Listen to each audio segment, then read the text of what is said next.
Okay, then I'll go ahead and call this meeting to order. This is the City of San Diego Commission on Police Practices Ad Hoc Transition Planning Committee meeting of April the 29th, 2022. In attendance are myself, Doug Case. I am the chair of the committee and first vice chair of the commission. We have Brandon Hilpert, who is the chair of the commission. We have Patrick Anderson, also a member of the committee, and our community outreach chair. And we have Kate Yevendetti from Women Occupy, who is our liaison with San Diegans for Justice. We have Charmaine Mosley, our interim executive director, Robin Resendez, who is our administrative aide.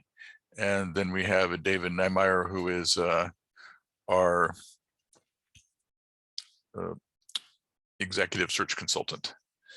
And so you can go and put the, are you going to say something, Charmaine? Yes, I'm just letting Commissioner Vaughn into the meeting. Well, good. And so we have Nancy Vaughn, also a member of the committee. And so we can go ahead and share our agenda. Hi, Nancy.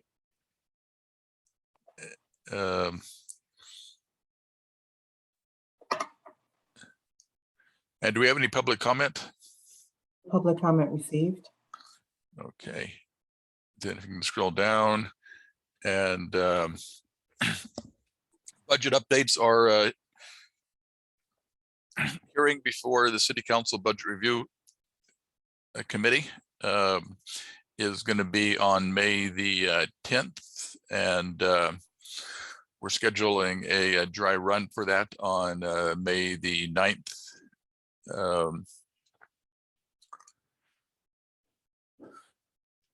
Item B is staffing and the executive search for the deputy executive director. I think everybody got the email indicating that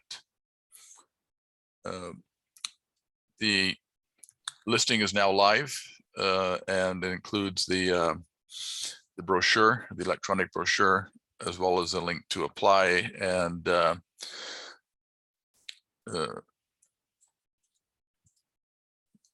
advertisements or postings have been made with several different newspapers and groups, including NACOL.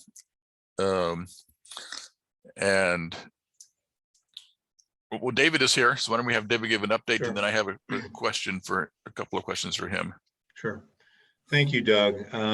Yes, you're correct. We did go live this week. The good news is we've already received 11 submissions, and the advertising actually will start to hit next week. So we're going to all those publications that I submitted to you yesterday, and we'll be looking at this El Latino or perhaps another Latinx publication. So 11 is really good, since without really any advertising outreach at this point, we did send several thousand emails to our database, and so that prompted a number of emails and questions for me, and I anticipate that will continue to grow as we start the advertising. And so that really will be a lot of our focus, obviously, between now and the deadline, May 25th, is really just I'll be doing the outreach, not just to people that contact me, but I was given the names of several candidates from stakeholders. We'll be reaching out to them, and so the goal is to give you as big of a pool and as high of a quality of pool as possible.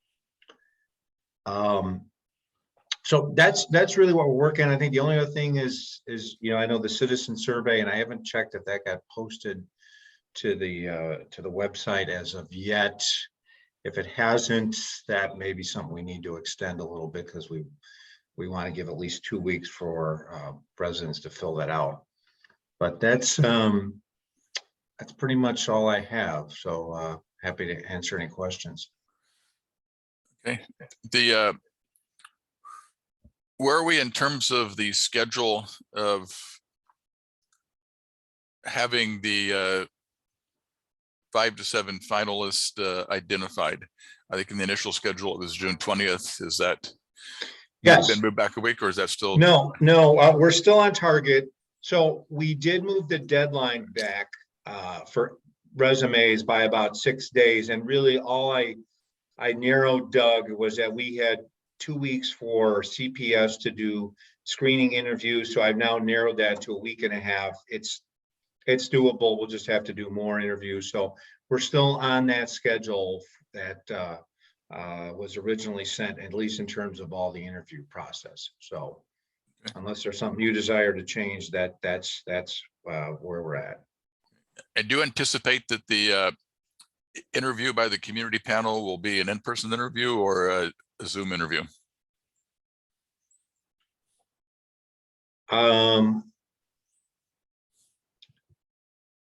I mean, that's up to you guys. I mean, if we can do in person, certainly. If you want, that's I always say, you know, Zoom interviews are great, but you don't get the whole picture. You don't see all the body language. You don't get that kind of informal chat that you can have with somebody before and after one. But obviously there's, you know, logistics and other things that come with in-person interviews too. So we don't have to make that decision today, but certainly we can do either way. Okay, and Patrick has his hand up. Yeah, I feel pretty strongly that that's going to need to be a Zoom interview to ensure as much participation as possible. It's, you know, I know there's also a lot of excitement about the pandemic winding its way out, but that does not mean that particularly people with higher risk factors are actually able or feel comfortable going out, especially sitting in a closed room with other people. At UCSD, we're continuing to do all of our hiring this quarter, you know, so through the end of this academic year on Zoom. And yeah, Kate, I don't know if you share in terms of the community participation in this, if you share my strong feeling, but that's where I am. Well, yes, I agree with that. I think that it's probably difficult for people to get around. And the other thing is if we have applicants to interview her from out of county, it would, I assume that we don't have a budget to fly people here and Right, I was just going to make that as another interviews. benefit. Yeah, and so you know, especially maybe we may want to do the second round of interviews by the selection team in person, but the community panel by Zoom. And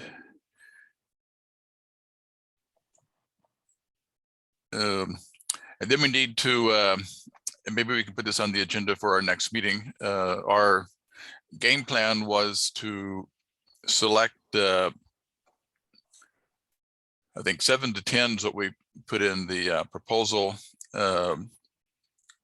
Yes. Community leaders who would be the first round of interviews, and they would submit feedback forms, and they also would be required to sign confidentiality agreements.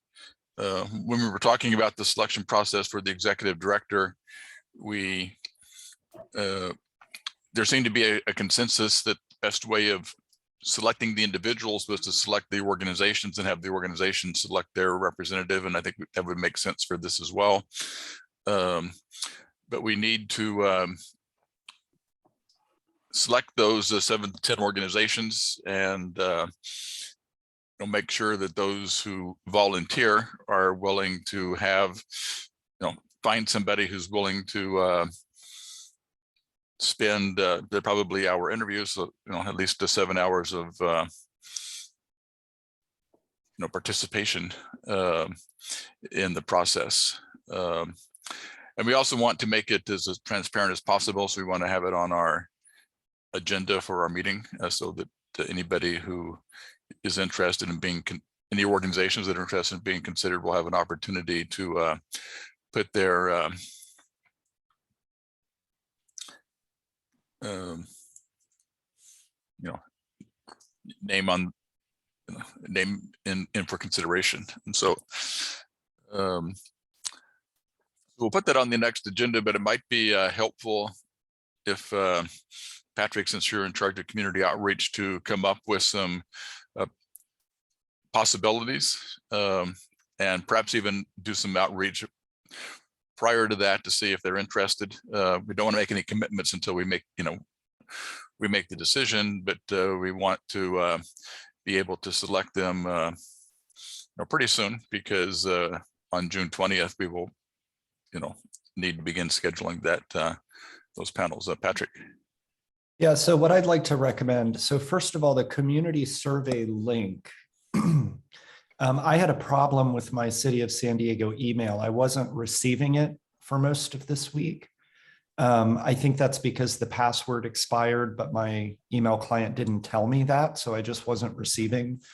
So let me just confirm, did that link go out to me? Did I get that link?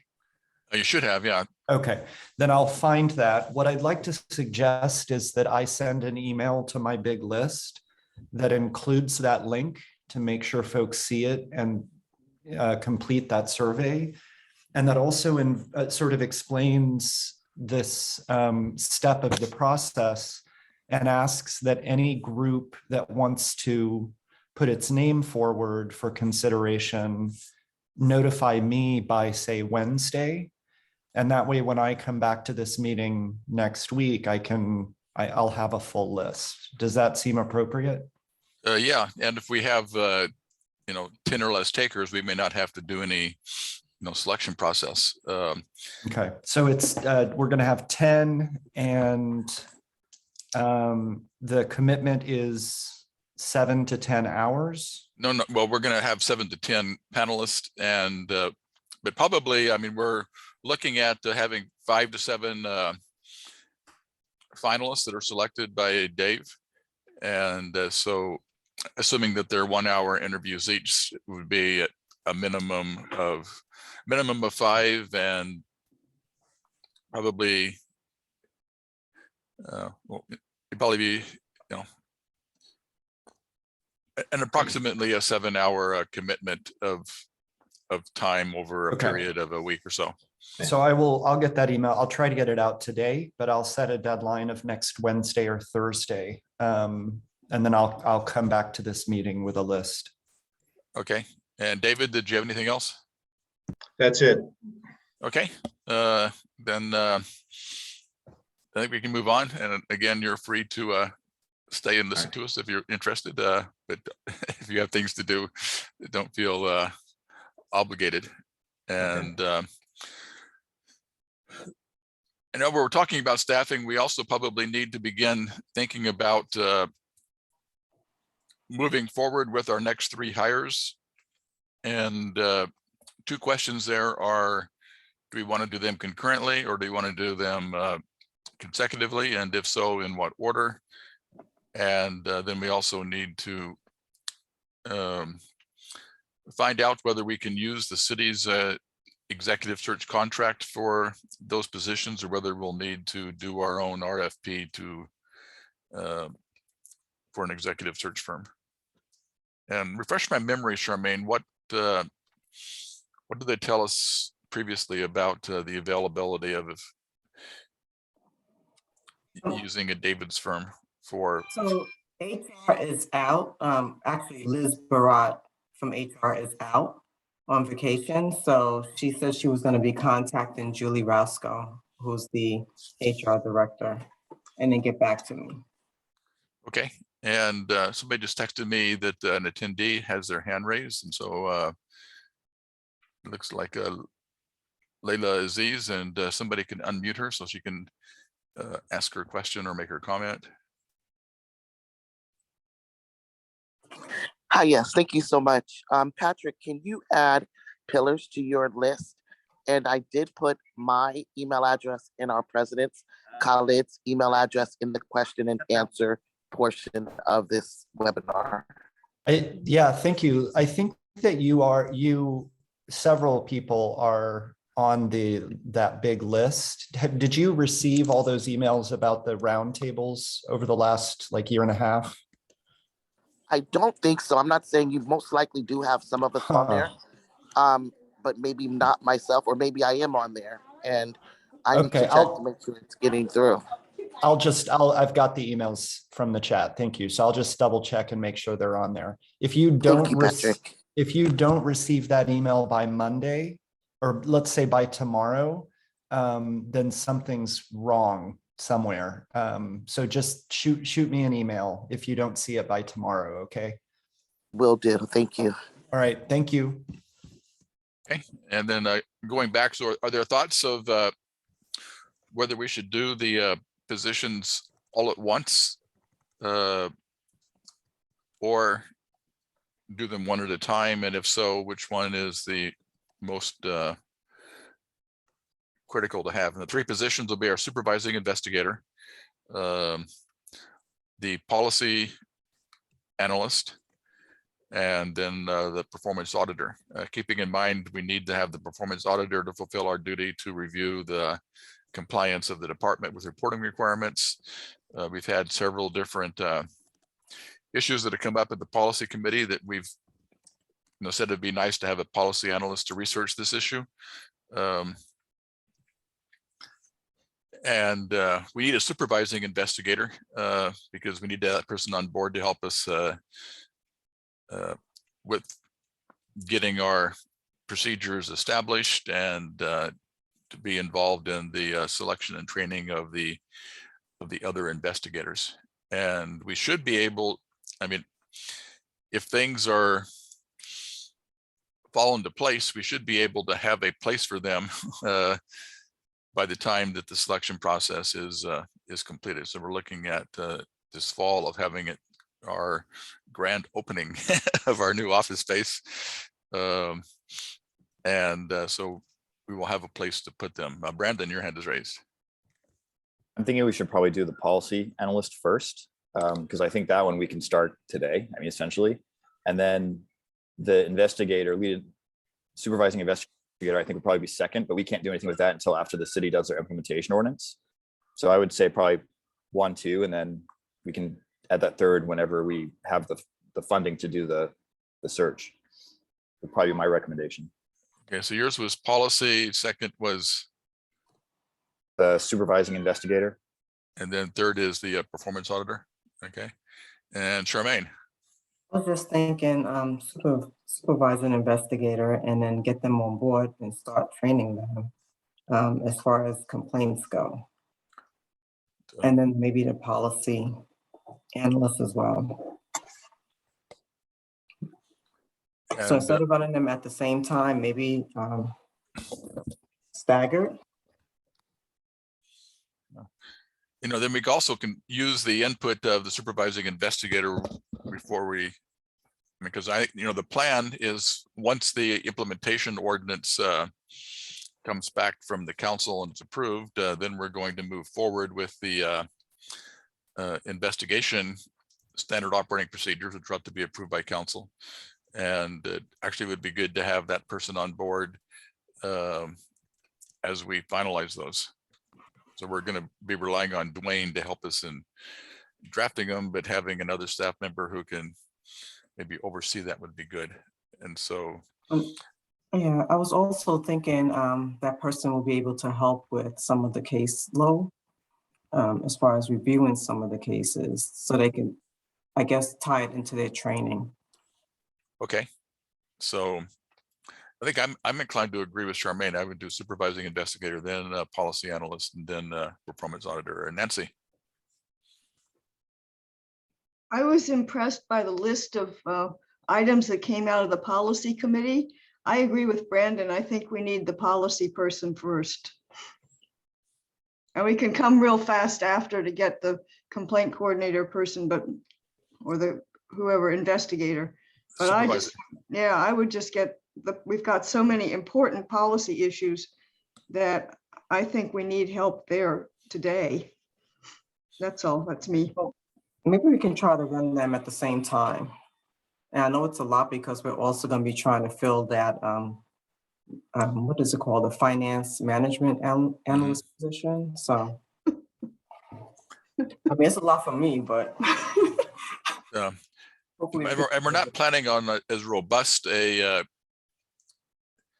process for the other position as we are for the deputy executive director.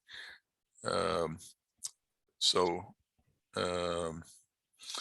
maybe we could do those two concurrently and then do the performance auditor after that. I agree with Brandon, we really can't, until we get the implementation ordinance, there's not a lot for that person to do. And we can utilize both the policy analyst and the supervising investigator immediately. And the supervising investigator, even though we may not have, investigations to do immediately, getting ramped up for that, having that person on board, I think, is important. Okay, and so we can find out whether we need to do an RFP for those two processes. I guess the next question is, how soon should we begin the process? Should we do it as soon as possible? No, let's wait until July. Are you being facetious then, Nancy? Yes, Okay, that's my usual. Long process. Yeah. and so I would say let's consider trying to get started now, but I think we need to double check with HR because if I remember correctly, they only had enough. Well, let me take that back. The contract they have is only for 10 positions, and I believe it's spread out over 5 years. So the concern at the time was, I think if we end up having, 3 or 4 just for us, that's going to reduce the available slots for the rest of the city. So I think what we were initially thinking of doing was using the city's current contract for the deputy position now. And then we were going to do an RFP for our own needs, because that way we could have our own executive search firm that's dedicated just to our needs. And that was the $100,000 that we had put into the budget for next year. So we might need to just do that RFP regardless. okay, I then think we were gonna do one position also, one additional position using the city's contractor. okay, why don't we have Charmaine confirm that, and then at our next meeting we can make a decision of whether we need to move forward with the RFP.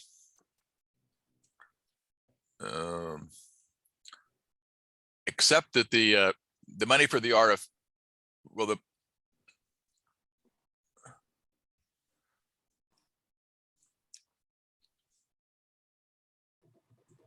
if the money is going to be in the next fiscal year, do we have to wait until July 1st before we do the RFP?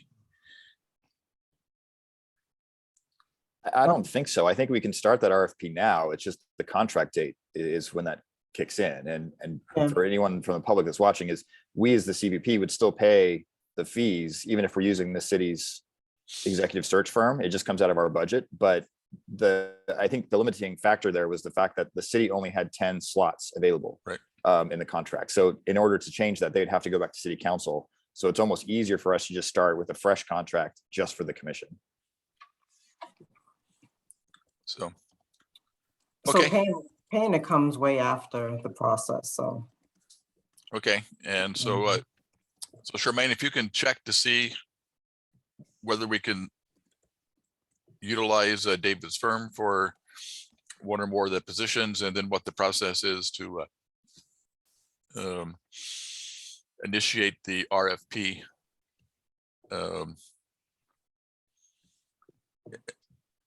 for the other positions.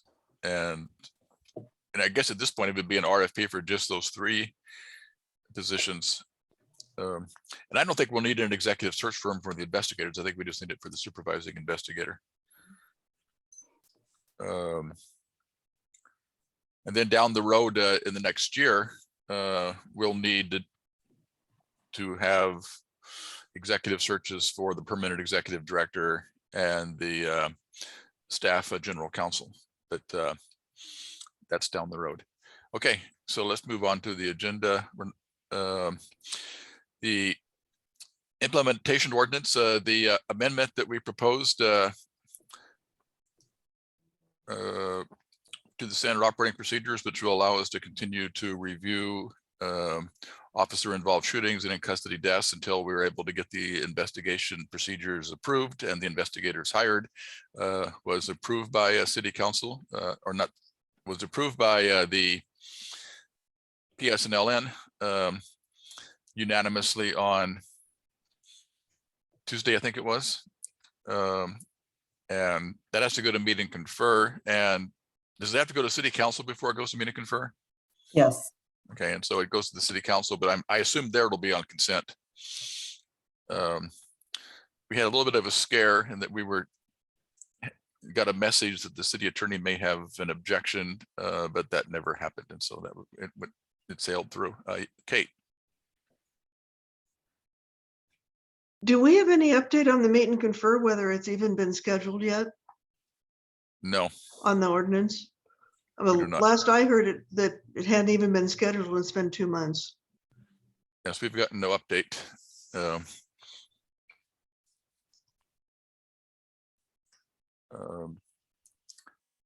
Other than, and Brandon, where do we stand in terms of writing the letter to the Yeah, I mayor? was just going to say, in our open session meeting, we did vote for the commission to send a memo to the mayor, basically asking to be included.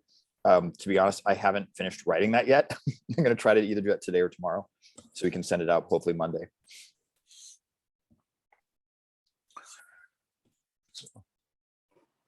Okay, nothing new on office space since last week that I'm aware of, unless Charmaine or Brandon are aware of anything. And anything new with community outreach? No. Okay, and the legal counsel contract, and so I understand from Charmaine that everything has now been signed and that he is now on board, but that didn't happen until yesterday, so he's not able to join us today. But hopefully he will be at future meetings of this committee as we work through the investigation procedures, and no recent meetings with the mayor or council members. And I put on the agenda items A and B, which we're talking about the investigation procedures and the MOUs, which would need to accompany them. But they were contingent upon the legal counsel contract being finalized prior to the meeting, which it was, but that wasn't done in enough time for him to schedule to be here at this meeting.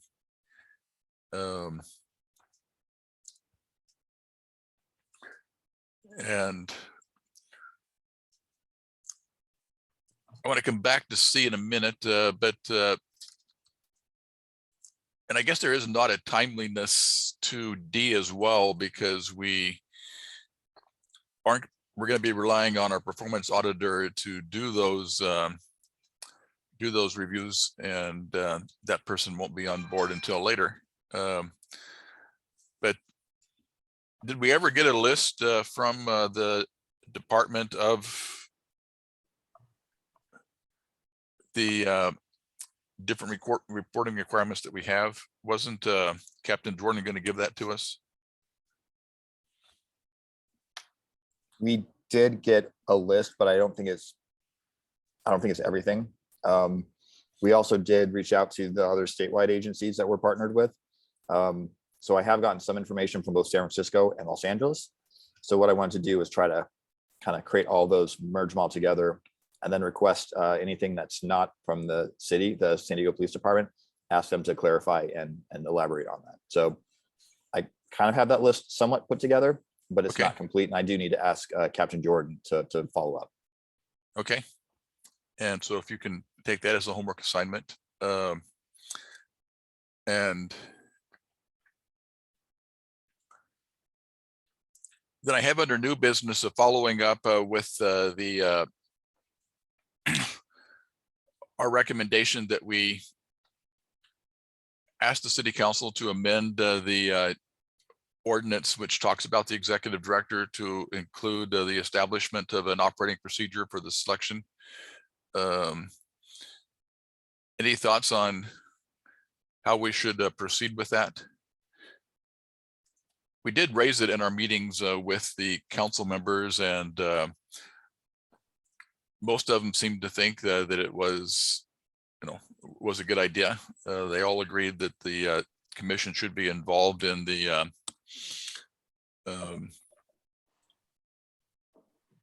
selection of the executive director.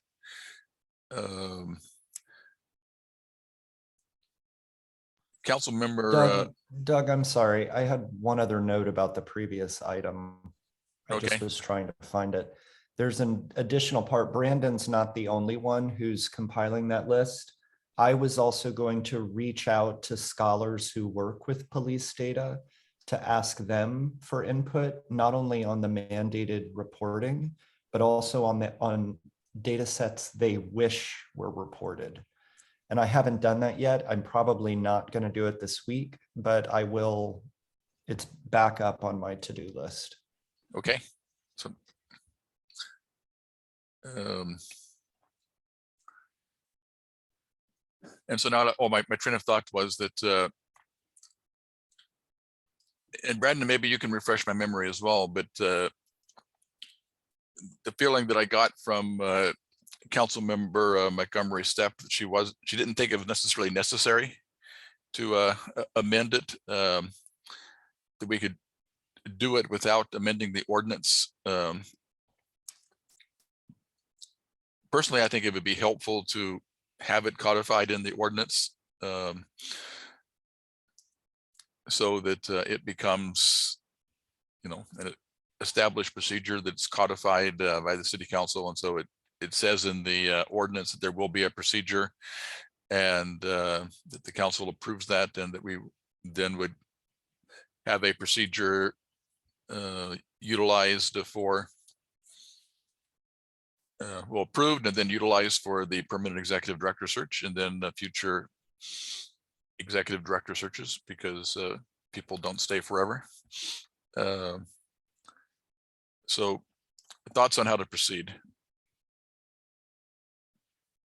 Yeah, Doug, my recollection is the same as yours. And I know some of the city council members expressed support. And when we had the conversation with Monica Montgomery Steppe's office, she, as you said, thought we could do that as it is without having to make any change. Well, I guess in another option too is to have them approve it without stating in the ordinance that it's required. So maybe that's the easiest thing to do is to propose a process and have the city council approve that process. Sorry about that. Prior to the prior to the search, because it, the hesitation may be going through the process of amending an ordinance, but you can create procedures without referencing them in an ordinance. And so maybe we ought to proceed with our procedures and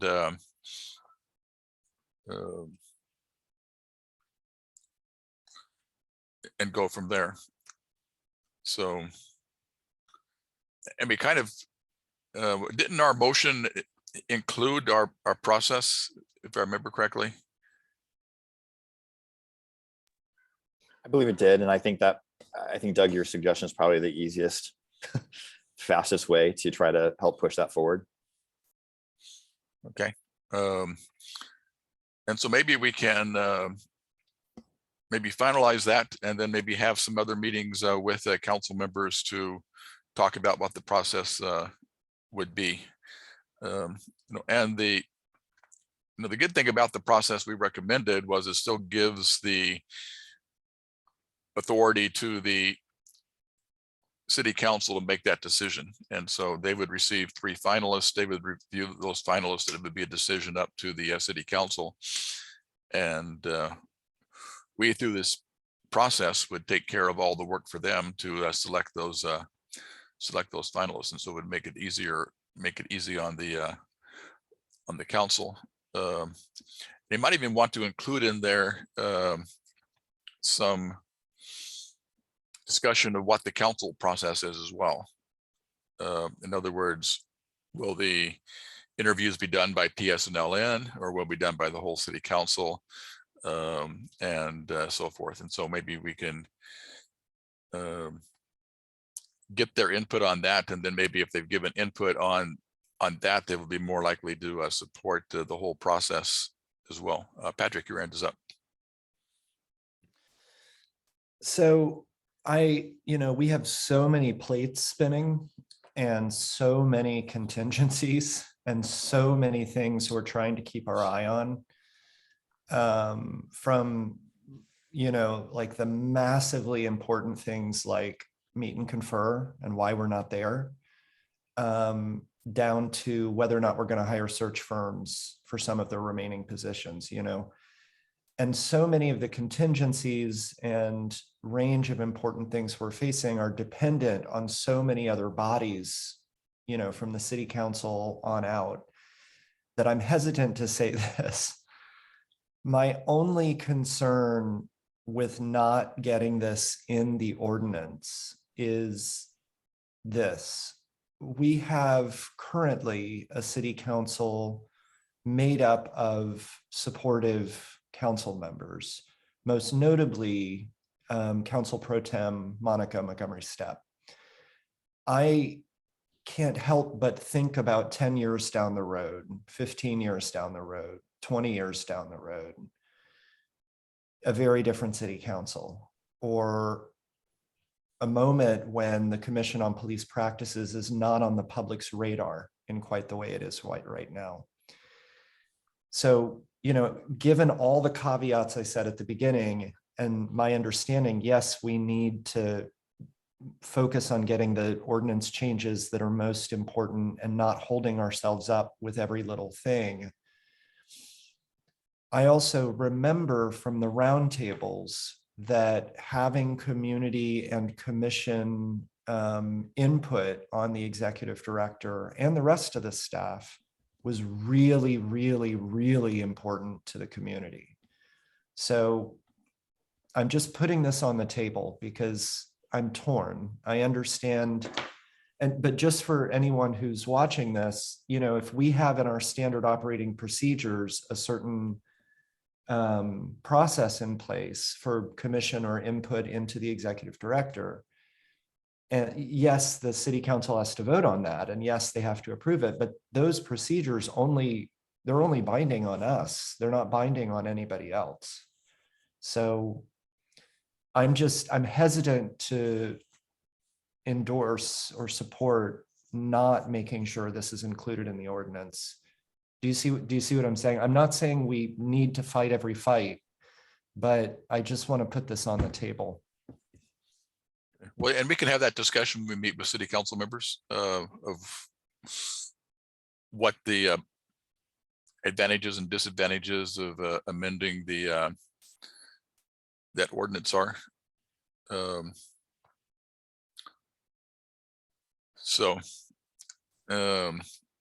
Okay, well, I'll keep this on the agenda for unfinished business, but I don't want it to slip, because we want to be able to have something in place, because as soon as the implementation ordinance is adopted and the commissioners are selected, the first task is the permanent executive director search, and we need to know before then what that process is going to be. Okay.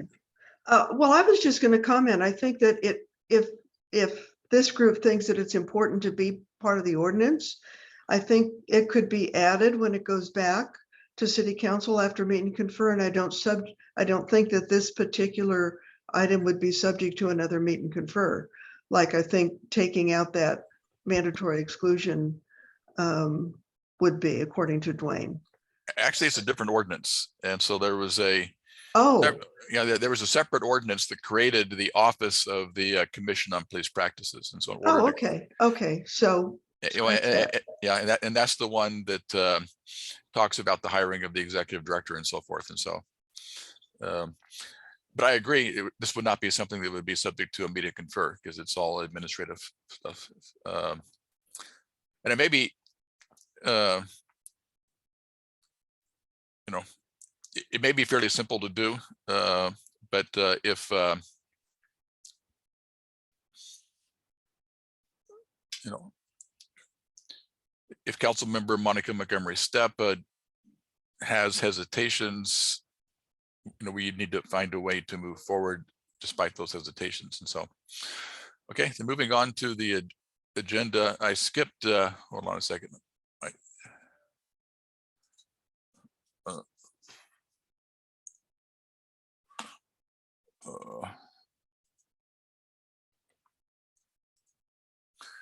So we can go back up. I skipped item C of the unfinished business, which is what we spent some time talking about last week.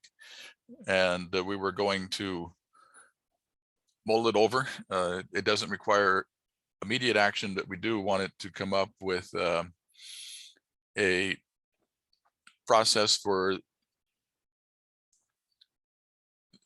the new commission that would be less time intensive in terms of doing case reviews. And we talked about the pros and cons of utilizing staff to do that and what models might be used. So I don't know if anybody has any additional thoughts from last week. No, that might be something good that if to have our policy person look at other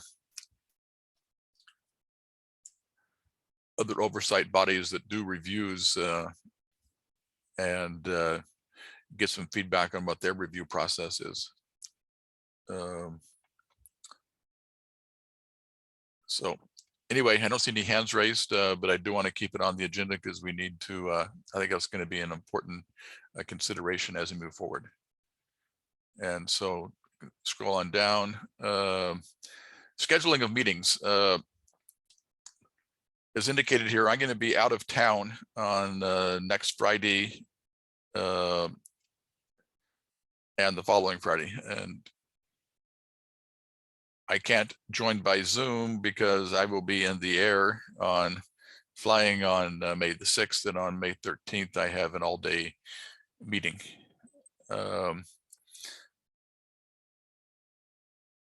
And I'm not sure whether we want to wait until the 20th to meet. I don't think we do. And so a couple of options. One option is to, let me look at my calendar here, to meet on the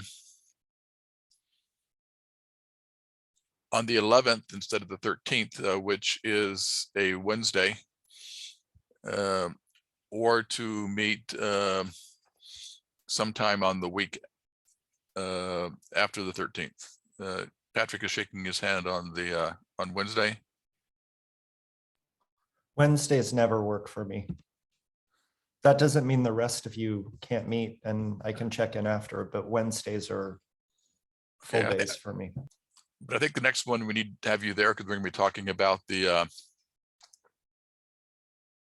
community panel. Then,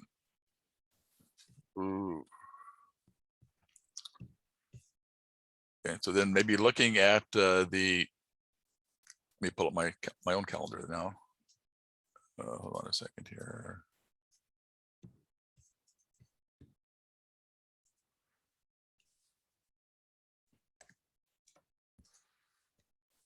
You're talking about next week, right? Right, Doug? No, I'm talking about a week from next Wednesday. So Wednesday, the 11th. So next week, we're not meeting on We're Friday. not meeting on Friday. So we're going to bump it to the following week, and those are the dates you're looking at now? Yeah. Well, unless you wanted to meet, we'll see. And then, well, another thing about my schedule, as I was talking about some people beforehand, my duties with Senator Atkins will be expanding as of Monday. And so generally speaking, I will be in her office from 10 to 2 Monday through Friday, but there's some flexibility in that. And then leaving travel time, to and from, we basically am limited to the afternoons. I don't know whether Thursday afternoon is a possibility. of next week. Wait, so now we're back to the 5th? The 5th, yeah, Cinco de Mayo, And what do you mean by afternoon? after 3:30. I could meet at 3:30 as long as we're done at 4:30. Okay, when I have an event following that as well. How about other people? Are people available next week at 3:30? I What day? am. What day? Next Thursday, My Cinco calendar. de Mayo. I'm checking my calendar. And Nancy, Yes. okay, and Charmaine, I am. okay, and Okay. Kate, Well, I have a hearing at 1:45, but it may very well be over by then. Okay. If it isn't, then I won't be here. and Brandon. It looks open. I do have a 9 o'clock. That's every morning at 9. So that's the only thing I have right now on my calendar. Okay, then why don't we go ahead and plan on 3:30? So 3:30 to 4:30 next Thursday, and then at that meeting, we can decide on future meetings. After I'm back in town, I'm pretty sure that I will be able to do Zoom meetings from the office, and so we may not, maybe we can just skip the meeting on the 13th and then go back to our regular meetings on Fridays afterwards. So we can decide that next week. Okay, and so next week's meeting will be at 3:30 on Thursday. And then in terms of the agenda, let's go.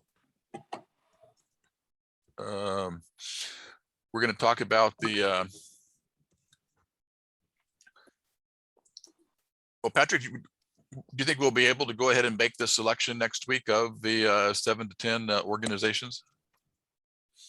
I mean, I don't see any reason why not. I do want to make sure the community has faith in it. So if I get any pushback from the email or concern, then I'll bring that to the meeting next week. But I'll ask them to nominate their groups by next Wednesday, and we'll just see how many we get and whether or not there's community concern about us going ahead and selecting. I think, as you know, I'll tell them that we're going to do the selection in an open meeting. And so we might have people show up to next week's open meeting, or I guess they can't. Oh no, we're doing webinars now, so they can be here. But yeah, I don't see why not, but we should leave open the possibility that there's community concern. Okay, and then Charmaine, can you check with Dwayne to see whether Dwayne can make it at 3:30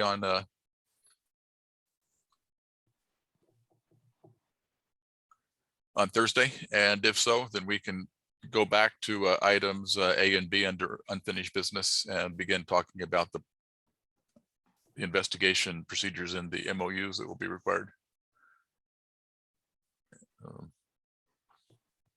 And that would probably be a high-level discussion in terms of what all needs to be in those procedures and what the process will be for developing them and so forth. So,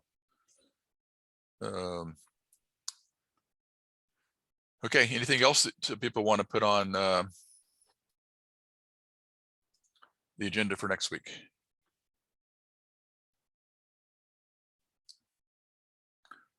Okay, seeing nothing. Any other items or issues of concern? Okay, then is there? I have my hand up. Jermaine has her hand up, yeah. Okay, and Charmaine, do you have an issue of concern? Yes, I just thought that you retired. Didn't you retire? Well, I did, but I'm kind of coming out of retirement. And so they offered me an opportunity. And so my time, currently I work as independent contractor. My time is pretty flexible, and most of it is in the evenings and on weekends. But they had another opportunity. And so I'm going to be her deputy, not her deputy, I'm going to be her district communications manager. And so I'm looking forward to that opportunity. But so I'll be on the state side now instead of on the well, I'll be doing both, but I'll be doing a job. I'll continue my consulting work on the political side, but I also will now be a state employee, so I have to go in and take the oath of office on Monday. But that'll make things a little bit more challenging, but it is fairly flexible, and I will be able to do some work from home. So I don't think it's going to impact my work on the commission too much. It'll just make it more challenging to get everything done. So, okay, unless there's an objection, we can adjourn. Have a great weekend. Okay, seeing Okay, no thank you objection. all. And who's going to bring the margaritas for the sequel to Mayo You meeting? are. You are.